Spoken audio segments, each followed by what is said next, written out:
وعلى رسوله النبي الأمين الحنين المكين الكريم الرؤوف الرحيم أما بعد فأعوذ بالله من الشيطان الرجيم بسم الله الرحمن الرحيم قال الله تبارك وتعالى في الكلام المجيد فرقان الحميد إن أولياؤه إلا المتقون صدق الله العظيم اللهم نور قلوبنا بالقرآن وزين أخلاقنا بالقرآن وأدخلنا الجنة بالقرآن ونجنا من النار بالقرآن قال الله تبارك وتعالى في شان حبيبه في الكلام المجيد إن الله وملائكته يصلون على النبي يا أيها الذين آمنوا صلوا عليه وسلموا تسليما اللهم صل على سيدنا ومولانا محمد وعلى آله وأصحابه وأهل بيته وبارك وسلم۔ الجھا ہوا حالات کے جس جال میں میں ہوں، الجھا ہوا حالات کے جس جال میں میں ہوں، سرکار کو معلوم ہے کس حال میں میں ہوں۔ الجھا ہوا حالات کے جس جال میں میں ہوں، سرکار کو معلوم ہے کس حال میں میں ہوں، اور میں قبر میں تڑپا تو درود و سلام یہ بولا، ڈر نہ تیرے نامہ اعمال میں میں ہوں۔ جب بھی درود پاک کا ورد کرنے کے لیے آیت مبارکہ پڑھی جائے تو حکم ربی کے مطابق نبی رحمت کی ذات پر درود پڑھنے کے لیے اپنے رب کی بارگاہ میں عرض گزار ہوا کریں، اور بآواز بلند مل کر میرے ساتھ حضور کی بارگاہ بے کس پناہ میں درود و سلام کا نذرانہ پیش کریں۔ اللہم صلی علی سیدنا و مولانا محمد وعلی آلہ و اہل بیتہ وبارک وسلم۔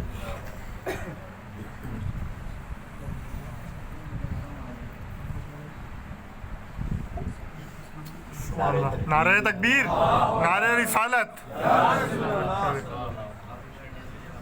اللہ کے فضل اور کرم سے آج ہماری چند گزارشات کو سننے کے لیے علماء اسلام اور ابھرتے ہوئے دین اسلام کے پرستار ہمارے درمیان جلوہ فرما ہے۔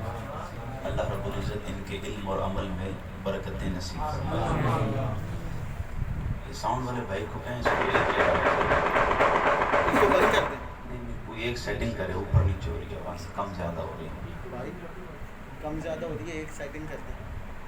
حضرات گرامی قدر، تمام حمد و ثنا، تعریف و توصیف اللہ جل مجدہ کی ذات بابرکات کے لیے کہ جس نے ہمیں اپنی بندگی اور اپنے محبوب صلی اللہ علیہ وسلم کی غلامی سے سرفراز فرمایا۔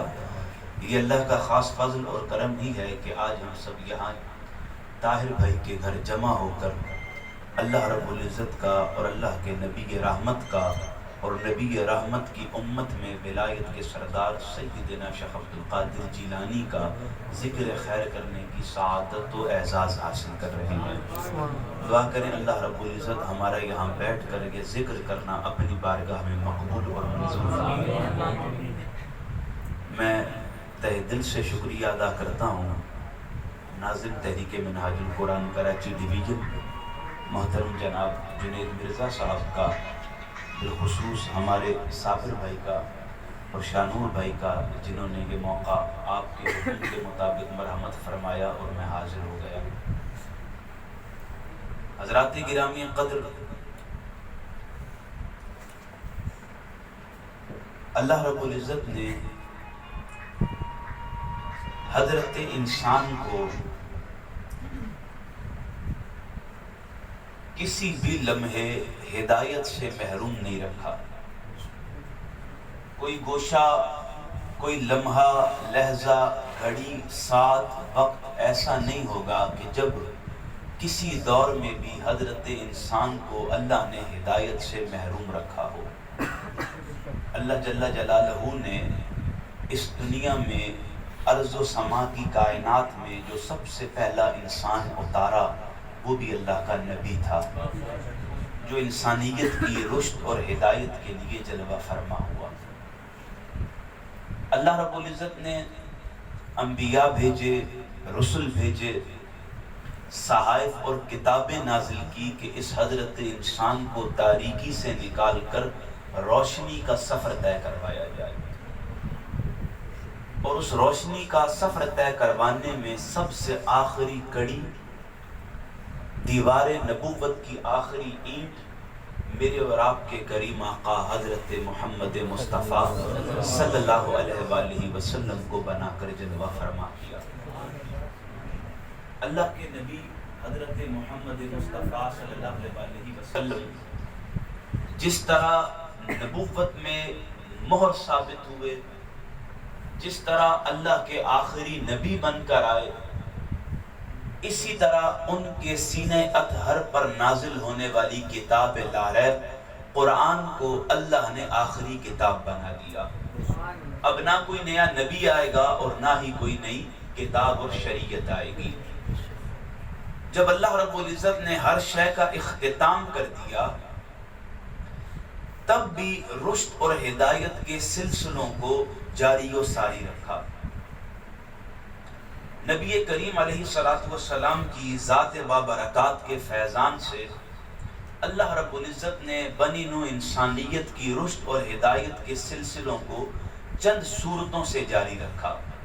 ایک صورت قرآن مجید فرقان حمید کی ہے جو کتاب لا ریب ہے اور آخرت تک ہمارے لیے بنی نوع انسانیت کے لیے رشد اور ہدایت کا سرچشمہ کمال ہے۔ نبی رحمت سرور عالم صلی اللہ علیہ وسلم نے جو دوسری چیز رشد اور ہدایت کے لیے ہمیں عطا کی، جس کے دامن سے وابستہ ہو کر ہمیں جنت کی ضمانت عطا کی، جس کے دامن سے جڑ کر گمراہی سے بچنے کا راستہ دکھایا، وہ دوسری صورت نبی رحمت کی آل اطہار ہے۔ صحیح مسلم کی حدیث ہے کہ نبی کریم علیہ السلام نے فرمایا، میں تمہارے درمیان دو بھاری چیزیں چھوڑے جا رہا ہوں، اگر انہیں مضبوطی سے تھام لوگے تو کبھی گمراہ نہیں ہوگے، کبھی فرقوں میں تقسیم نہیں ہوگے، کبھی گروہ در گروہ تقسیم ہو کر خود کو جہنم کا ایندھن نہیں بناؤ گے۔ وہ دو چیزیں کون سی تھی؟ ایک کتاب اللہ اور دوسری اہل بیتی و اطرتی، میری اہل بیت اور اطرت۔ اب نبی رحمت نے قیامت تک کے لیے امت مسلمہ اور بنی نوع انسانیت کو ہدایت کے دو سرچشمے عطا کر دیے۔ ایک سرچشمہ نبی نے اللہ کی لا ریب کتاب کو بنایا اور دوسرا اپنی آل اطہار کو بنایا۔ اب اللہ رب العزت نے آل اطہار کے توسل سے، کیونکہ قرآن تو لا ریب ہے، اس میں زبر اور زیر کی بھی تبدیلی نہیں کی جا سکتی، نہ قیامت تک کوئی کر سکتا ہے۔ لا تبدیل لکلمات اللہ، اللہ کے کلمات میں کوئی رد و بدل نہیں کر سکتا، تو قرآن اپنی اصلی حالت میں صبح قیامت تک قائم رہے گا، اور ایک وقت آئے گا کہ اس قرآن مصحف قرآنی سے حروف کو اٹھا لیا جائے گا، اس وقت تک قرآن اپنی اصلی حالت میں رہے گا۔ تو بنی نوع انسانیت جب بھی رشد اور ہدایت کے لیے پہلی سیڑھی پر قدم رکھنا چاہے گی تو اسے اللہ کی کتاب قرآن کو تھامنا پڑے گا، اور اگر بنی نوع انسانیت جب قرآن کو تھام لے گی، اللہ کی لا ریب کتاب کو اپنے سینے سے لگا لے گی، اس کی تعلیمات پر عمل پیرا ہو جائے گی، تو پھر دوسری سیڑھی پر قدم رکھنے کے لیے جو اللہ کے نبی نے ضابطہ بتا دیا وہ نبی کی آل اطہار ہے کہ ایک ہاتھ سے قرآن کے دامن کو تھام لینا اور دوسرے ہاتھ سے میری آل کے دامن کو تھام لینا، کبھی ذلیل و رسوا نہیں ہوگے۔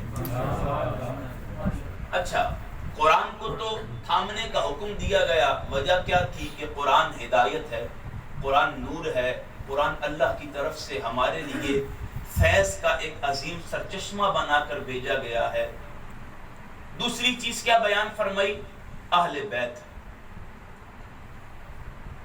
اب یہاں پر ایک سوال پیدا ہوتا ہے کہ کیا قرآن کافی نہیں تھا جو نبی رحمت نے آل اطہار کا بھی ذکر فرمایا؟ اگر ذکر نہ کیا جاتا، صرف قرآن کافی نہیں تھا، کیوں نبی رحمت سرور عالم صلی اللہ علیہ وسلم نے اہل بیت اطہار کی دامن سے وابستگی میں ہماری نجات کا حکم رکھا؟ بڑی توجہ سے بات سمجھیے گا. وجہ فقط یہ تھی کہ قرآن اسلام کی تھیوری